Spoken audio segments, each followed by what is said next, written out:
వెంబడి తరుముతున్న దొంగలా ఇంత కంగారు పడుతున్నావు ఏంటి బంగారం? ఊపిరిపోయేలా వాటర్ తాగుతున్నావు. నాకేదో భయంగా ఉంది. ఏం జరిగింది బంగారం? ఎందుకంత టెన్షన్గా ఉన్నావు? ఇదిగో నా ప్యాంటు తడిచిపోయేలా ఉంది. ముందు ఏం జరిగిందో చెప్పు. అమ్మా నాన్నలు రూమ్లో లేరు. మిగిలిన వాళ్ళు బయటికి వెళ్ళారు. ఎవ్వరికి వినిపించదులే. ముందు విషయం ఏంటో చెప్పు. నేను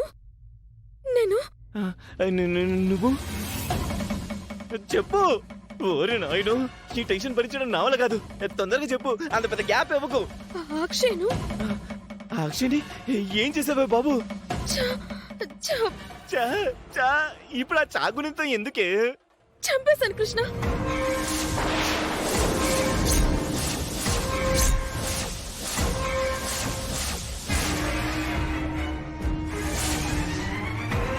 చంపేసావా? కృష్ణ కృష్ణ కృష్ణ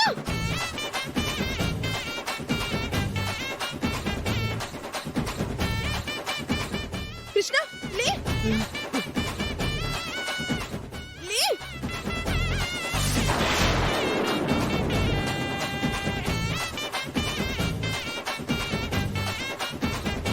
నువ్వు చెప్పిన వార్త విన్న తర్వాత కూడా నేనింకా బతికే ఉన్నానా?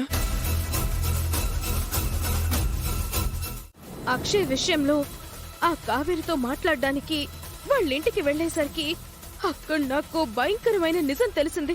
ఏంటిది? అదేంటంటే అక్షయ్ను కన్నవాళ్ళు అవన్నీ శ్రీకర్లేనని నేను కల్లో కూడా అనుకోలేదు.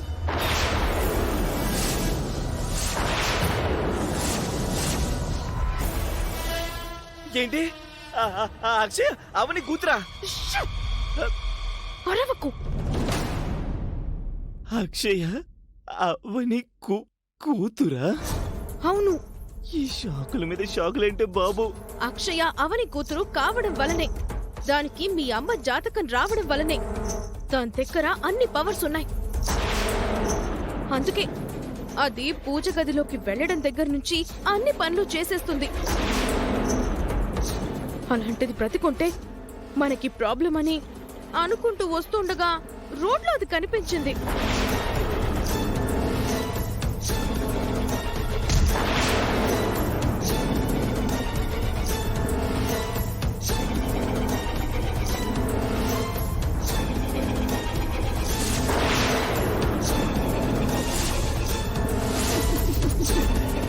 ఎవరికంటా పడకుండా దాన్ని రోడ్డు మీదే వదిలేసి వచ్చేశాను.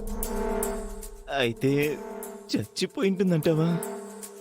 జనం గుమిగూడేసరికి నేను కంగారుగా వచ్చేశాను. ఖచ్చితంగా చనిపోయి ఉంటుంది, అందులో అనుమానమే లేదు. మనమైతే ఈ విషయం అస్సలు బయట పెట్టద్దు. అక్షయ అవని కూతురని మన వలన ఎవరికీ తెలియకూడదు. మరి ఆ పూజారి వాళ్ళు ఎప్పుడైనా చెప్పేస్తే? అప్పుడు చూద్దాంలే. అయినా మాట్లాడొస్తానని వెళ్ళావు. ఇంత పెద్ద సీన్ క్రియేట్ చేసి వస్తావని అనుకోలేదు. సర్లే పద వెళ్దాం.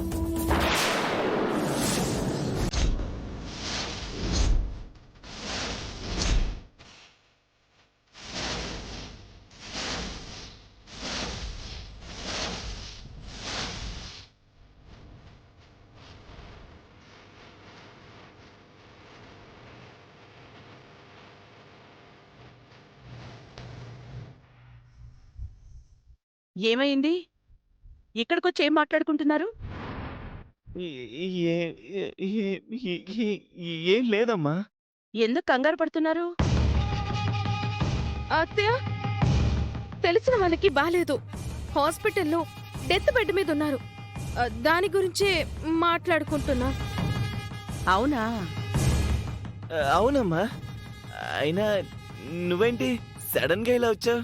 ఏం లేదు, ఇంట్లో ఎవరలికిడి లేదని ఇలా వచ్చాను. ఈ బిడ్డ బ్రతకడం కోసం నేను ఏం చేయడానికైనా సిద్ధమే. ఏం చేయమంటావు నన్ను?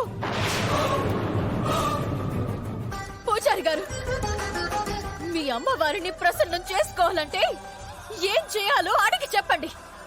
జగన్మాత పసిబిడ్డలను తీసుకుపోయేంత కనికరం లేనిది కాదమ్మా.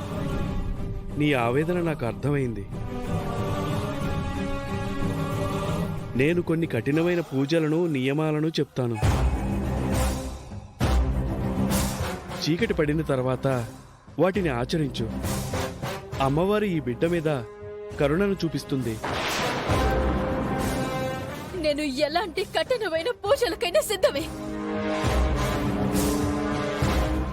ఈ బిడ్డ బ్రతకకపోతే జీవితంలో గుడి మొహం కూడా చూడను.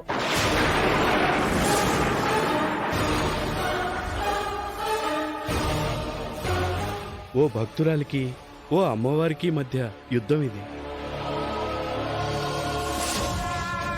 అమ్మవారు గెలుస్తూ నిన్ను గెలిపించుకుంటుందని నేను నమ్ముతున్నానమ్మా. ఈరోజు అమ్మవారి జాతర జరుగుతుంది. భక్తులు తమ మొక్కులు తీర్చుకోవడానికి ఇక్కడికి వస్తున్నారు. మీరు కూడా మనసులో మొక్కుకొని పూజలకి సిద్ధం కండి.